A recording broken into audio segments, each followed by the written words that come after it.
হাগ্রামা নাই হাগ্রামা আৰু নাই হাগ্রামা এটা জাদা মূৰ্খ মানুহ তেওঁৰ দিন গুচি গ'ল মদ খাই ৰাতিটো শুই থাকে ক'ত যায় ক'ত নাযায় শিলাৰ লগত কথা নাই সি আৰু নাই खुलुमबाय लोगोसे गासैबो मानगोनां मेलेमजिबि रायजो राजा नोंथांमोनखौ फिन खनसेबाव आंनि बे गोदान भिडिअ बरना लाग्रोनाय जाबाय बिथांनि मुङानो जाहैबाय राकेश ब्रह्म आरो बिथाङा बिटिसिनि दानि दाउ बोरमा अमा बिफाननि सासे इएम दा राकेश ब्रह्म बिथांखौ जों मिथिनाय बायदिब्ला खोनानाय बायदिब्ला जेब्ला समाव मानाव गेदेर हाग्रामा महिलारि सारा जोंनि बिटिसि काउन्सिल गभर्नमेन्टखौ सालायबाय दंमोन अर्थात बिपिएफ पार्टिया जेब्ला जोंनि बिटिसि गभर्नमेन्टखौ सालायबाय दंमोन बे समाव राकेश ब्रह्म बिथाङा बिपिएफ पार्टिजों थाफानानै गोबां रोखोमनि बिटिसि ओनसोलनि डेभेलपनि खामानिफोरखौ मावनो थाखाय सुजुग आरो सुबिदा मोनदोंमोन आरो दा राकेश ब्रह्म बिथाङा जाखिनि मोनसे लेभेलाव दङ बे लेभेलखौ बै बिपिएफ पार्टिनि बिटिसि गभर्नमेन्ट दैदेननायनि समावनो मोननो हाखानायखा नाथाय थांनाय बिटिआर एग्रिमेन्टनि उनावहाय जेब्ला प्रमद बर' बिथाङा इउपिपिएल पार्टियाव एन्ट्रि मारिफैयो एन्ट्रि मारिफैखांनायनि उनावहाय खायदा बोरै बाहायनानै जेब्ला जोंनि बिटिसि काउन्सिलाव माने सिइएमनि सियारखौ मोननो सुजुग आरो सुबिदा मोनदों बै समनिफ्राय राकेश ब्रह्म बिथांमोना इउपिपिएल पार्टिनि जानानै दिनैयो जोंनि बिटिसि काउन्सिलाव नमिनेटेड केन्डिडेट हिसाबै दिनैयो इलेक्सन दारायनानै देरहालांबाय नाथाय दिनै मोनसे बाथ्रा बुंगोन आङो जे इउपिपिएल पार्टिनि 80 to 90% माखासे मैखोम बिबानगिरिफ्रा मावथिफ्रा बिपिएफ पार्टिजोंनो थाफानानै जा एसे मोनसे स्टेन्डार्डखौ माने बिसोरो आरजिनानै लानो हादोंमोन आरो बैफोर बिबानगिरिफोरनिफ्राय माखासे बिबानगिरिफ्रा बिपिएफ पार्टिनि इमेजखौ महर मुस्रिखौ गाज्रि खालामबोनाय माखासे पलिटिकेलि खामानिफोरखौबो मावबोखादोंमोन दिनैनि बे समसिमहालागै जोंनि बर' हारिनि बिखायाव बयजोंबो अनसायजानाय बयजोंबो गनायजानाय पलिटिकेल पार्टि महरै only one BPF पार्टी बे बाथ्राया किन्तु 100% सैथो दिनैयो मानाव गेदेर हाग्रामा महिलारि सारा गभर्नमेन्ट रुलिंआव गैयाब्लाबो मानाव गेदेर हाग्रामा महिलारि सारनिसिम थांनानै माखासे गोबां रोखोमनि अनसुंथाइनि माखासे गावबागावनि प्रब्लेमफोरखौ शेयार खालामनानै दिनैयो अनसुंथाइ बिनो थाङो आरो जों मिथिनायाव जों नुनायाव दिनैसिमबो मानाव गेदेर हाग्रामा महिलारि सारनि सेराव थांनाय बै रायजो राजाफोरखौ मालाबाबो माइगाब जुजाय खालामनानै दिनैयो बेबहार खालामाखै जाय जि प्रब्लेमखौ लानानै थांदों बै प्रब्लेमखौ 100% अनसुंथाइ हरनो हायाखैब्लाबो दिनैयो 30, 40, 50, 60% अनसुंथाइ हरदों बे बाथ्राखौ किन्तु आङो डाइरेक्ट दाथिनानै बुंनो हायो আমাক আৰু ভয় খুৱাব নালাগে যুঁজ বুলি ক'লে আমাৰ মানুহবিলাকে ভয় কৰে ইলেকশ্যনত অংশগ্ৰহণ কৰক পাৰ্টিচিপেট কৰক ইয়াত কেণ্ডিডেট দিয়ক কিবা দিয়ক ইলেকশ্যন খেলক আমাৰ ক'ব লগা নাই যেতিয়া যুঁজ বুলি কোৱাৰ লগে লগে বড়োলেণ্ডত যোৱা 40 বছৰত বহুত যুঁজ হৈ গ'ল হকে বিহকে যুঁজে হৈ আছে আমি বহুত টেষ্ট দেখিলোঁ আমি বহুত মৰাশো দেখিলোঁ অকাল মৃত্যু মানুহবিলাকৰ বহুত দেখিলোঁ শিশুৰ পৰা মহিলালৈকে আমি ইয়াত মৃত্যু দেখিলোঁ চ' সেইকাৰণে আমি ইয়াত আকৌ যুঁজ নিবিচাৰোঁ ভাৰতবৰ্ষ বিশ্বৰ ভিতৰত সৰ্বশ্ৰেষ্ঠ গণতন্ত্ৰ ইয়াত ভাল মন লৈ আহি ৰাজনীতি কৰক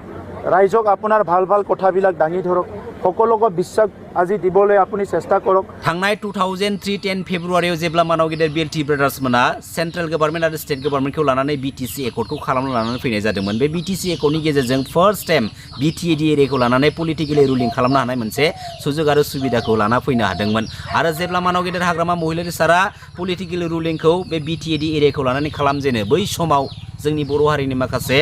बर' फिसाफ्रा पलिटिकेलखौ माबोरै माने रुलिं खालामनांगौ आरो पलिटिकेल गेम प्लेखौ बोरै खालामनांगौ बेनिफ्रायनो गासैबो सोलोंजोबनानै लानो हादों दिनैयो बे राकेश ब्रह्मना मा दिनै एसेबां दाबुं बाथ्रा बुंदों दिनै माबोरै बुंनो हादों दिनै मानाव गेदेर हाग्रामा महिलारि सारमोना बिटिसि एकर्डनि गेजेरजों बे पलिटिकेल रुलिंखौ जुदि लाबोनो हायामोनब्ला दिनै बेफोरबायदि बाथ्रा बुंनो हागौमोनना बे राकेश ब्रह्म बिथांमोना बे भिडिअनि गेजेरजों दानि दुलाराय बर' फरायसा आफादनि आफादगिरि बिबानाव थानाय मानगोनां दिपेन बर' आदा नोंथांनिसिम मोनसे डाइरेक्ट सोंथि जे प्रमद बर' बिथांमोना दा समाव गावसोरनि पलिटिकेल पार्टि आरो गावसोरनि पलिटिकेल केरियारखौ गोख्रों खालामनो थाखाय जों बर' हारिनि बिखायाव जालांनाय दुखुनि जारिमिननि बाथ्राफोरखौ रायखां पलिटिकेलि इस्यु खालामनानै सोरबा बर' फिसा पलिटिकेल लिडारखौ दायनिगिरि खालामनो नाजानाय माखासे पलिटिकेल इस्युफोरा बुहुमनि साफ्रोमबो बर' फिसाफोरनि नोजोराव मोजां मेसेज होनाय जादों नामा आरो जुदि जायाखैब्ला मानगोनां दिपेन बर' आदा नोंथांमोना बैसोरनि हेंथा माखासे बाथ्राफोरखौ बुंनानै होयोब्ला मोजां जागोन जेराव जों दिनै बांसिननिफ्राय बांसिन नुगासिनो दङ दिनै इउपिपिएल पार्टिनि माखासे सानैसो वर्कार्सफोरा जों बर' हारिनि बिखायाव जालांनाय दुखुनि जारिमिनफोरनि बाथ्राफोरखौ दिनै ससियेल मिडियानि गेजेरजों बुरखां दिनै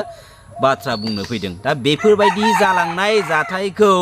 दुखुनि जारिमिननि बाथ्राफोरखौ रायखां जोंनि गेजेराव बुरखांनानै मा फोरमान होनो सानदों आरो दिनै जोंनि गेजेराव मा थासारि लाबोनो सानदों एक्चुअली जायफोर बर' फिसाफ्रा जालांनाय दुखुनि जारिमिननि बाथ्राफोरखौ दिनै आमखेया दाय थामखेया दाय दिनै बैसोर मावदों बिसोरनि थाखायनो बेफोरबायदि जादों होननानै दिनैसो बुरखां दुसिनाय बेफोरबायदि माखासे थार्ड क्लास लेभेलनि नुथायफोरा जों बर' हारिनि गेजेराव बर' फिसाफोरनि गेजेराव गावजों गावनि गेजेराव एना एनि खालामनाय मोनसे षड़यन्त्र लामाखौसो दिनै लाबोहोनो नाजागासिनो दङ आरो जानो हागौ बैफोरबायदि सुबुंफोरा जायफोर सुबुंफोरा जों बर' हारिनि बिखायाव जालांनाय दुखुनि जारिमिनफोरखौ दिनै बुरखां दिनै बाथ्रा बुंबाय दङ बै बर' फिसाफ्रा जों बर' फिसाफोरनि गेजेराव दानलाय सुलाय खालामनानै दिनै फोथैलायनायखौ जुदि लाबोनो हायोब्ला बिसोर माबा मोनसे बेनिफिट्स दं जायनि थाखाय बिसोरो दिनै बेफोरबायदि बाथ्राखौ दिनै गावसोरनि पलिटिकेल बेनिफिट्स लानो थाखायनो जों बर' हारिनि दुखुनि जारिमिनफोरखौ दिनै इउज खालामगासिनो दङ हा दिनै मोनसेबो नोंसोर गाला नामा जेराव दिनै जों बर' हारिनि बिफा सिबिनां बड'फा उपेन्द्रनाथ ब्रह्मनि मुं लानानै दिनै गुबुन हारिनि मानसिफोरासो पलिटिकेल डायलग मारिनो सुजुग आरो सुबिदा मोनबाय एसेबां गोरलै गावनि पकेटखौ रोजा खालामनो थाखायनो दिनै जोंनि बर' हारिनि गोथारथि महर मुस्रियावबो दिनै नोंसोरो मानहानि खालामलांनो नाजाबाय नामा गोसोम दागो नोंसोर फोनांलांनो नोंसोर सानबाय नामा मानगोनां बेल्टि ब्रादार्स मोना आखायाव आइजें लायामोनब्ला मानगोनां एनडिबि ब्रादार्स मोना आखायाव आइजें लायामोनब्ला बे बिएससि बिटिसि बिटिआर बायदि एकर्ड एग्रिमेन्टखौ जोङो मोननाय नङामोन नाथाय दिनैयो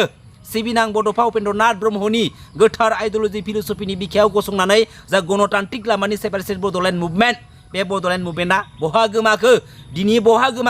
दिनै बे दुलाराय बर' फरायसा आफादनि लिडिंआव जों बर' हारिनि बर' फिसाफ्रा मा मोननो हाखो दिनै दुलाराय बर' फरायसा आफादनि बिबानाव ओरैनो बिबानगिरि जाया दिनै दुलाराय बर' फरायसा आफादनि बिबानाव थानाय माने गोबां बर' फिसाफ्रा दिनै पलिटिकेलि बेनिफिट्स लानो थाखाय बिबानखौ दिनै सेख'लायनानै लानाय माखासे नुथायखौ जों दिनै नुगासिनो दङ जेराव दिनै माखासे गोथां फोरमान जे दुलाराय बर' फरायसा आफादनि माखासे बिबानफोरखौ मोननो थाखाय माखासे बर' फिसाफ्रा गावजों गावनि गेजेरावनो माने जुगुमलायनाय नांलायलायनाय माखासे नुथायखौ जों दिनै नुनो मोन्दोंमोन नाथाय जों बर' हारिनि थांनाय बै मोनसे जारिमिननि समाव दुलाराय बर' फरायसा आफादनि बिबानखौ सोरबा बर' फिसानो होनो जुदि नागिरोमोनबा बै बर' फिसाया बिबानखौ लायालासिनो बहाबा खारखुमानानै थायोमोन बिबानखौनो लानो गियोमोन बै समाव नाथाय दानि समाव दुलाराय बर' फरायसा आफादनि बिबानखौ माने लानो थाखाय मोननो थाखाय दिनै गावजों गावनि गेजेराव माने लाइन जानानै दिनै दाङाबाजि नांलायलायनाय माखासे नुथाय अब्ला दिनै बियो मा दिनै दुलाराय बर' फरायसा आफादनि माखासे बिबानगिरिफ्रा मावथिफ्रा दिनै प्रमद बर'मोननि ललिपप जानानै दिनै पलिटिक्सनि खामानि मावनानै होगासिनो दङ